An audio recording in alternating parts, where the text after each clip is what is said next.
Chapter 2. Wisdom from on High.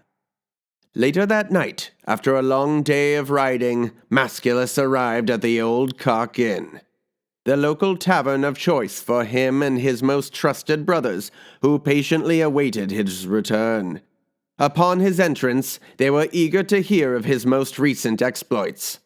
"Tell us, Masculus," they begged of him. "A true gentleman never boasts nor seeks praise from others, whilst sober," Masculus reminded them. "Drinks! Drinks! Drinks!" And so they drank, until much had been drank by all, and Masculus was well emboldened by his cups, no longer burdened by decorum or adherence to moral civility. He recounted his time at Desperato's manor at length, detailing out the fairness of the former maiden's beauty, the fantastically tight, moist flower she possessed, and the details of how she moaned and convulsed as he blossomed it. His brothers were no strangers to women themselves. As ever, they pressed Masculus to tell them more. "What of her northern hills and her southern slopes? Did she care for them? Did you care for them?" asked Sir Oliver Closeoff, ever interested in the natural female form. Sir Closeoff desires nothing more than to feel a cool breeze round his balls, whilst surrounded by bare-skinned beauties, to look upon them. "I most certainly did, Sir Oliver. Dare say I cared for them very much. The hair on her muff kept short, yet soft as silk, and just long enough to grab with mine teeth." Masculus indulged Sir Closeoff, jutting his teeth out to show just how he'd done it. "Her lady lips pink as a rose, neatly tucked yet supple to caress. Her bosom's well perked, near a full hand of firmness when grasped did I, and matching rosen teats to that of her rosen bits below." "Wonderful! Thank you, dear Masculus," Sir Closeoff replied, now lost in his mind's eye, staring upon his imaginings of the undressed damsel's lovely privates. "Oh, it's all the same once you're inside 'em. Get to the real goods," pleaded Sir Ben de Hover, or Benza, as most call him by. "What of her arse, her hips, the view from behind? I can't wait any longer."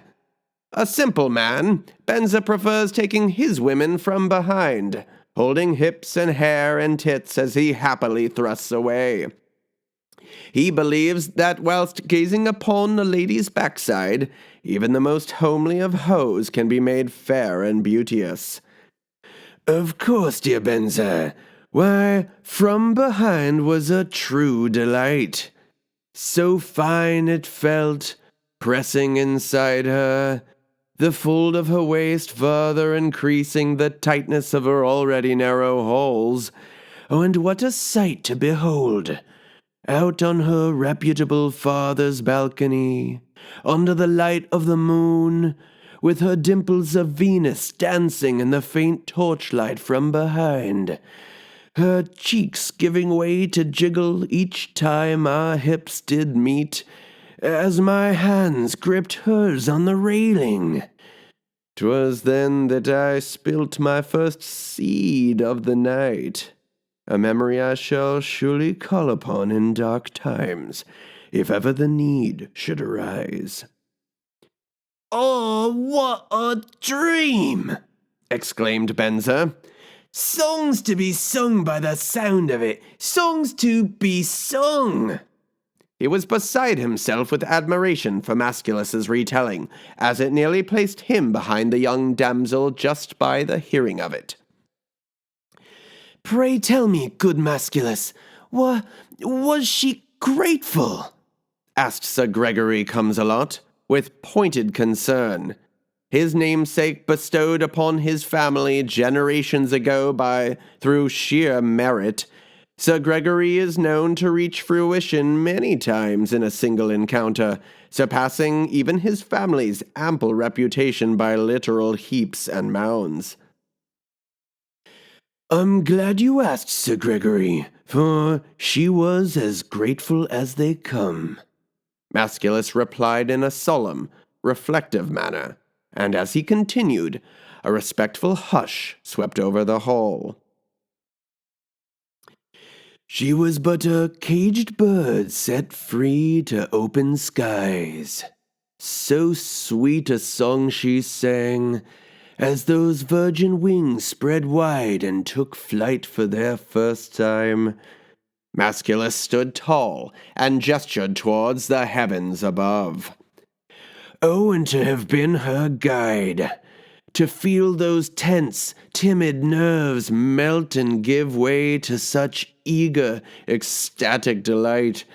I wish each and every one of you could have been there beside me to bear witness.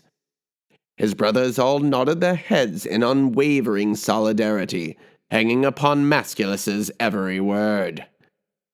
Upon first entrance of mine glory into her pristine chalice, deep to its end, then pressed firmly deeper still until full to its very brink, her entire body began to rise into the air, the two of us now moving together as one.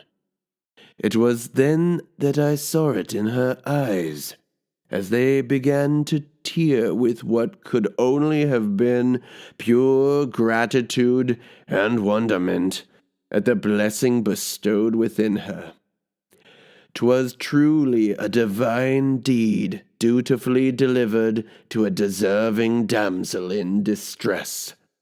The 7 holy D's, one of the Brotherhood's most sacred omens, they finished it together in contemplative unison.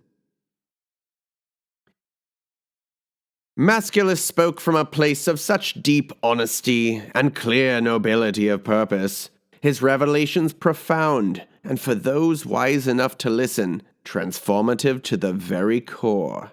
A moment of pause came after he finished speaking, as a sense of hope for what miraculous beauty life could offer filled the air.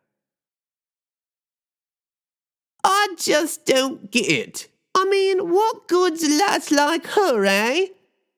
Putting an abrupt end to the serene silence was Barbara Bigbush, a long-time regular at the Old Cock Inn, and familiar with all in earshot for most more times than they'd care to admit. Ain't got no experience moving her hips like me. Why, I know better than any maiden how to please a grown man in the sheets. Bigbush's best years were well behind her, and as any wench past her prime, she'd naturally grown quick to envy. She'd sat through more than she could stomach hearing about this former maiden's tight, young body. Oh, Bob, don't you worry that big ol' hungry cunt of yours, interjected Sir Buster Hyman, who to this point had remained silent. A true connoisseur at heart, Sir Hyman's tastes were particular exclusively to maidens, though often to his own detriment, as they are neither plentiful in numbers nor easily attainable. You're not like to get passed by tonight, even if your twat's been run through by more lads than a short-range target at the archery range. The entire hall erupted in laughter at this, and things devolved quickly from there, putting Masculus's grand tale of noble deeds to rest for the night.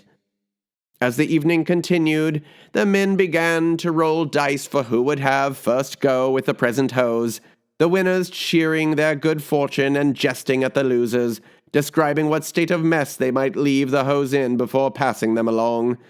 Tempers rose at halted times, with wenches stepping in to assure that the more detestable of suggestions would surely not come to pass. The merriment would continue for a time, though it wasn't long, before Masculus chose to retire from the festivities, which soon after his departure turned over to the expected sexual misdeeds and debauchery for most, and finally to sleep for all.